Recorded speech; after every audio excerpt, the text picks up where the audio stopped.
Hey guys, it's Lynn. I'm going to be reviewing Les Miserables tonight. It was suggested to me by the Mastermind, who is one of my best friends. It was directed by Tom Hooper, who also is the director of The King's Speech that came out in 2010. The intro to that movie was amazing. The ship looked realistic. The water, the ropes, they were disgusting looking. They looked skinny. I mean, it was really amazing. And I'm very surprised with how Hugh Jackman can actually sing. It was really surprising to me. Hugh Jackman's character, Jean Valjean, he was sent to prison for stealing a loaf of bread for his sister's son, and he was sent to prison for 5 years, which seems kind of crazy to me that you would go to prison for stealing a loaf of bread for 5 years. But he also got 14 for trying to run. So he spent a total of 19 years in prison before he was paroled. When he was paroled, he was deemed dangerous, so he had to meet a parole officer every month, which he ended up breaking. He ended up meeting this priest, I believe, and he ended up letting him go completely free after he stole from him. And after that, it completely changed his mind about the world and ended up changing himself. It goes on into the future about 8 years, and it ends up going to Jean Valjean, who now, I believe, he's an upstanding citizen. He owns his own company with workers. And it goes into the first scene that actually has Anne Hathaway's character, Fantine, I can't read my own handwriting. But she ends up showing in there, and the musical scene where she is in it at the end of the day, to me, that was one of my favorite musical scenes in the movie, besides one of the ones at the end. That is where Russell Crowe comes to meet the new Jean Valjean and can't quite place where he knows him. And Russell Crowe's character is Javert, I think. Russell Crowe's singing in this movie was a bit spotty for me, because it seemed like it was very monotone. It seemed like he sung in the same key the entire time, and he sung to the same beat over almost the entire movie. So that kind of drove me insane. Anne Hathaway's singing really surprised me. I don't like Anne Hathaway, but I do give credit where credit is due, and Anne Hathaway is an amazing singer in this movie. Anne Hathaway's character, she ends up getting kicked out of her job, I think because she has a child that she lied about. I'm not sure. I don't understand why she would lose a job because of that, but her life ends up taking such a dramatic change after that, and she ends up going down to, I'm guessing, like where the harbor where the ships come in and things like that. She goes to sell one little locket for 4 francs, I believe, to send to the innkeepers for her daughter, and she ends up selling her hair, selling her tooth. I believe she sold her dress because she ends up in a blue one instead of a pink one in the next few scenes. And she ends up sleeping with one of the captains of the ship. Now, to me, that seems a bit drastic.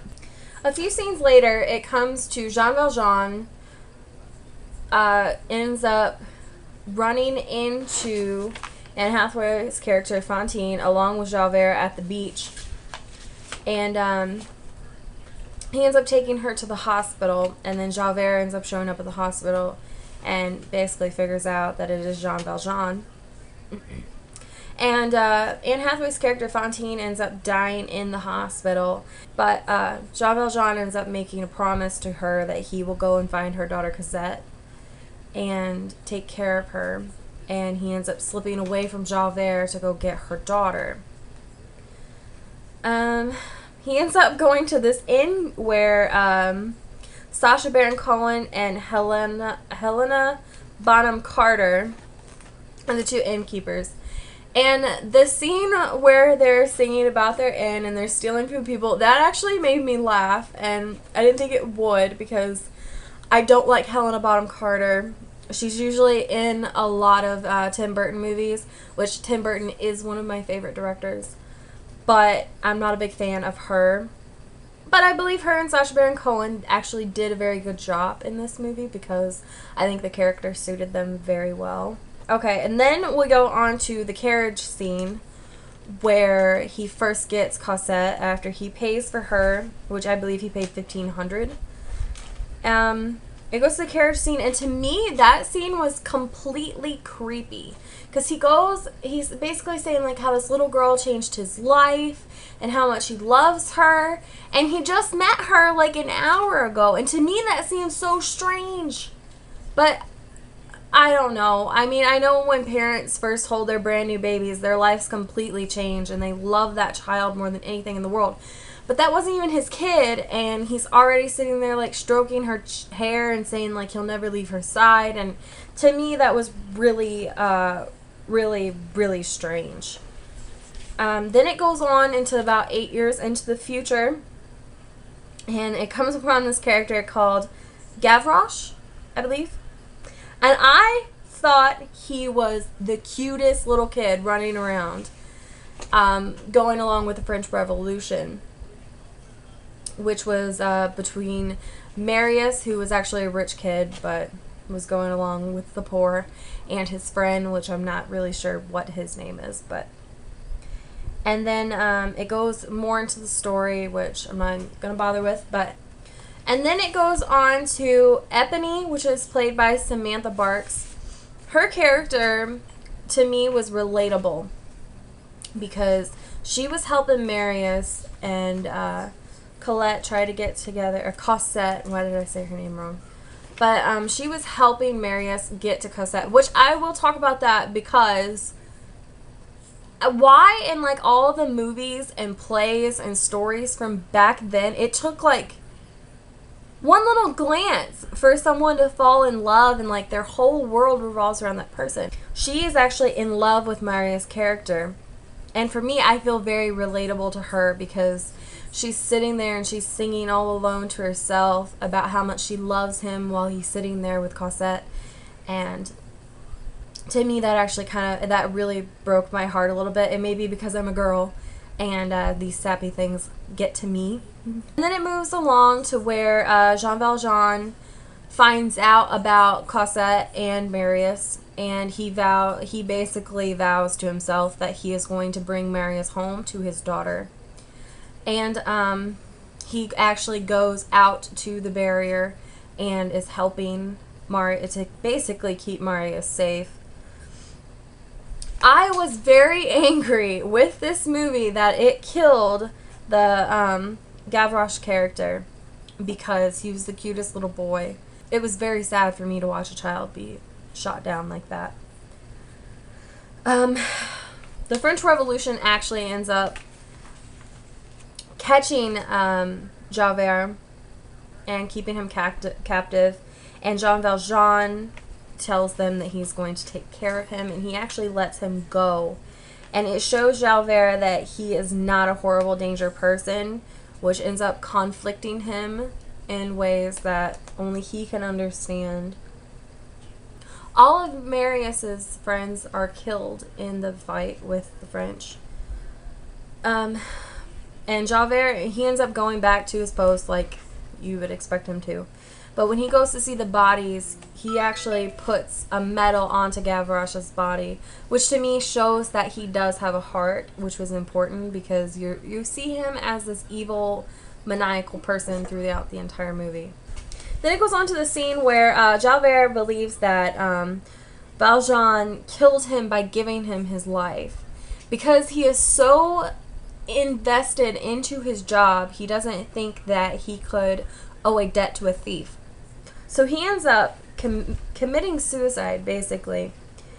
And to me, that spoke volumes about his character because of what he believed in. His morals were so strong that he could not owe his life to Jean Valjean, who he considered to be a horrible person.